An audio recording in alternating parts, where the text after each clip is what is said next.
We now shift focus to West Asia. Israel sent troops into a hospital in Gaza where it said hostages may have been held, as medics warned that the key medical facility was operating in near impossible conditions.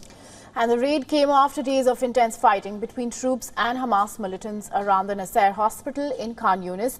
It is one of the largest medical sites in southern Gaza and one of the territory's few hospitals that are still operational. Israel said it was carrying out a precise and limited operation at the facility with no obligation for patients or staff to evacuate. Tel Aviv has repeatedly accused Hamas militants of using hospitals for military purposes. Israeli army said that there was credible intelligence indicating that Hamas held hostages at the Nasser Hospital in Khan Yunis and that there may be bodies of hostages there as well. Gaza officials reported that thousands of people who had sought refuge in the complex, including patients, have been made to leave in recent days. And they called the situation at the hospital quite catastrophic, with staff unable to move bodies to the morgue because of the risks that are involved. And medical charity Doctors Without Borders described a chaotic situation in the hospital after it was shelled early Thursday, killing and wounding multiple people. Now, the World Health Organization has described Nasser Hospital as a critical facility for all of Gaza, where only a minority of hospitals are even partly operational. Hundreds of thousands of people have been driven into Rafah seeking shelter in a sprawling makeshift encampment near the Egyptian border.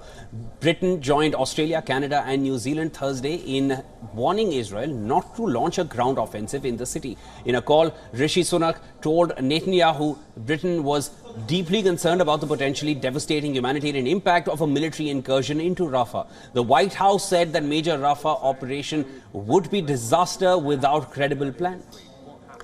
In Cairo, efforts to secure a ceasefire entered a third day. Now, mediators from US, Qatar and Egypt are trying to broker a deal to halt the fighting and see the release of the remaining hostages in exchange for Palestinian prisoners. CIA Director Bill Burns made an unannounced visit to Israel Thursday for talks with Netanyahu and the head of Israel's Mossad intelligence agency, David Barnea. Now, David Barnea had already held talks with Burns and Egyptian and Qatari representatives in Cairo on Tuesday before a Hamas delegation visited on Wednesday. And US Secretary of State Antony Blinken said that he believed an agreement was still possible. An agreement. We're now in the process with our counterparts from Qatar, from Egypt, from Israel, in working on that and working very intensely on that with the goal of trying to find an agreement, and I believe that that it is possible. Now, as I said, there are some very, very hard issues that have to be resolved, but we're committed to doing everything we can to move forward and to see if we can reach an agreement. Families of the hostages protested outside the Defense Ministry in Tel Aviv to put pressure on the government to agree to a new prisoner exchange deal. In one of the biggest demonstrations yet, some protesters handcuffed themselves to one another and also to ministry railings.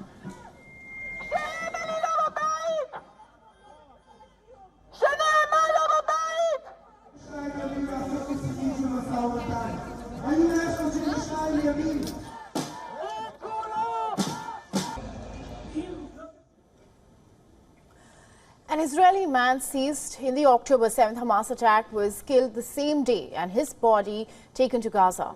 59-year-old Yair Yaakov was believed to be alive and held by militants, but his kibbutz Niroz has now confirmed that he was murdered on October 7th and his body is being held in Gaza right now.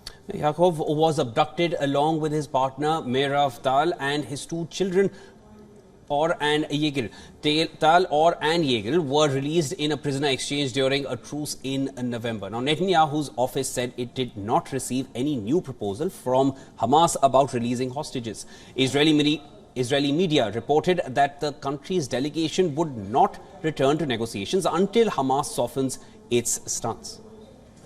Palestinian President Mahmoud Abbas, who heads the West Bank-based Palestinian Authority, has urged Hamas to rapidly agree to a truce and stay away from further tragedy. الآن قلنا لا لترامب ولغير ترامب لا لن نقبل مشروعه.